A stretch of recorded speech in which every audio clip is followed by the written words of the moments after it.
के कपड़े जूतों का इंतजाम हो रहा है। कभी देखा है कि कोई गरीब भी है जिसके पास इफ्तारी का सामान नहीं है? कि कभी गौर किए हमने हमारे पड़ोस में बच्चे हैं, उनके ईद के कपड़े ही नहीं है, जूते ही नहीं है?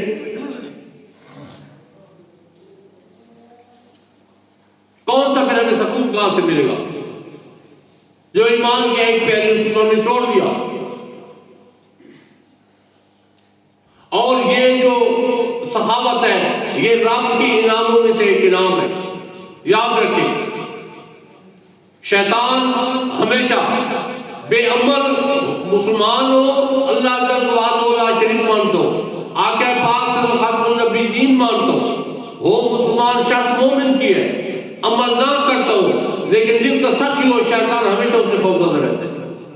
और एक आबिद है, शब्बेदार है, नेक है, साले है, कंजूस है, शैतान हमेशा उसे मुतमईन रहता है।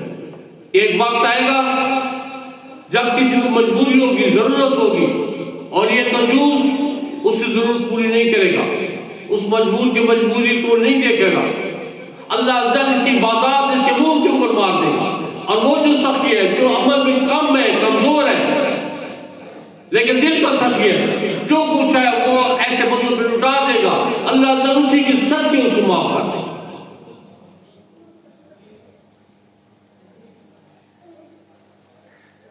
तो हम अपने दिलों में, अपने गिरबानों में झांके कि हम क्या कर रहे हैं, क्यों ये मुआशरा खराब हो रहा है, इतनी खराबियां क्यों है। वह जापान का था, पाकिस्तानी था उसका दोस्त, जब उसके पास वहां पे स्टे किया तो उसने कहा कि खाने का तुम्हारा क्या मेन्यू? उसने कहा नहीं मेरा कोई मेन्यू नहीं, मेरे रोजे हैं, रोजे में हम सुबह से शाम तक कुछ नहीं खाते पीते। उसने कहा तन्हाई में भी नहीं खाते पीते? उसने कहा ये तो अल्लाह ताला अज़्ज़ल का खौफ है, उसका डर है, हमें पता है कि अल्लाह अज़्ज़ल हमें हर लम्हे में मॉनिटर कर रहा है, हमें चेक कर रहा है, तो हम अपने रब के डर से कहें। उसने कहा फिर तुम्हारे मुल्क तो कमाल का मुल्क होगा, वहां पे तो कोई जुर्म नहीं होता होगा, ना चोरी होगी, ना बुराई होगी, ना बेहयाई होगी। जब रब से इतने डरते हो और ये सारे मामलात तो तुम्हारे मुल्क में फिर नहीं होगी। तो कहता है शर्म से मैं जो मर गया। मतलब क्या है? ईमान के एक पहलू को कायम रखा हुआ है, रोजा तो रख रहा है, रोजा हम भी रख रहे हैं, क्या दूसरा पहलू को हम देख रहे हैं? क्या हमारा रमजान करीम में रोजा रखने से हमारी ज़बान से झूठ खत्म हुआ है, गीबत खत्म हुई है, चुगली खत्म हुई है, या जो सूद का काम कर रहे थे वो छोड़ दिया है, या जो रिश्वत ले रहे थे क्या वो छोड़ दी, जो जुल्म से किसी से भत्ता ले रहे थे, किसी से जुल्म से ले रहे थे, छीन रहे थे, क्या वो छोड़ दिया? अगर ये सारे काम कर रहे थे फिर रोजे क्या फायदा? उसको क्या जरूरत है तुम्हारे भूखे रहने की या मेरे भूखे रहने की? उसको कोई जरूरत है?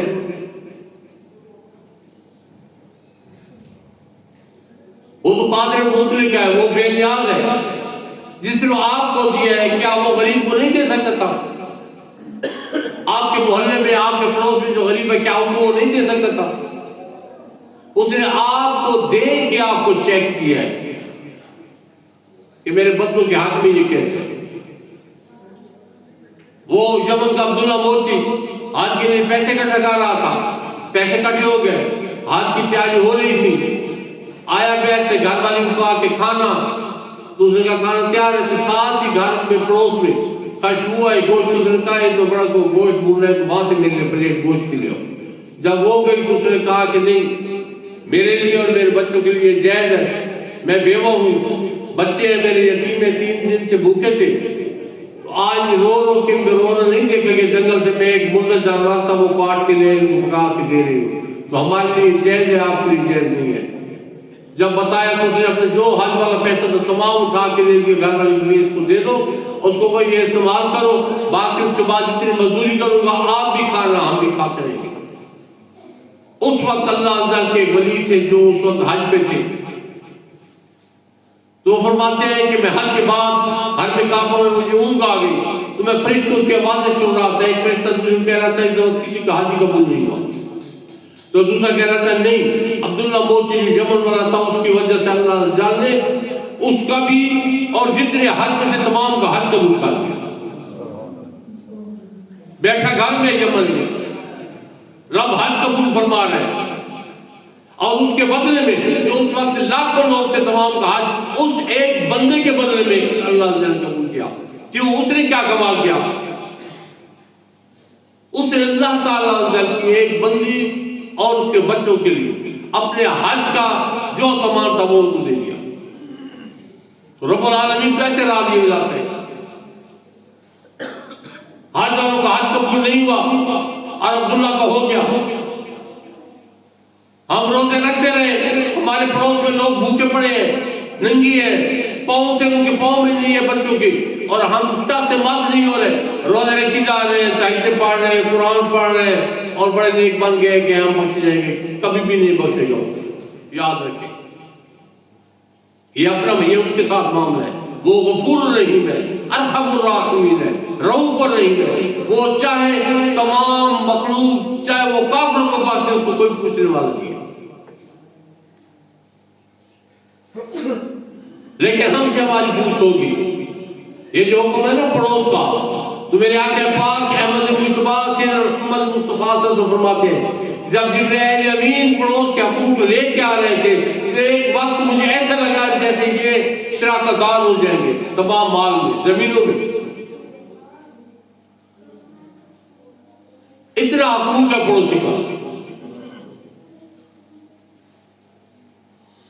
भाई मुस्तानिया लहराम के पड़ोस में एक घर था, एक ज्योति का घर था, तो घर से बेचना रख दिया।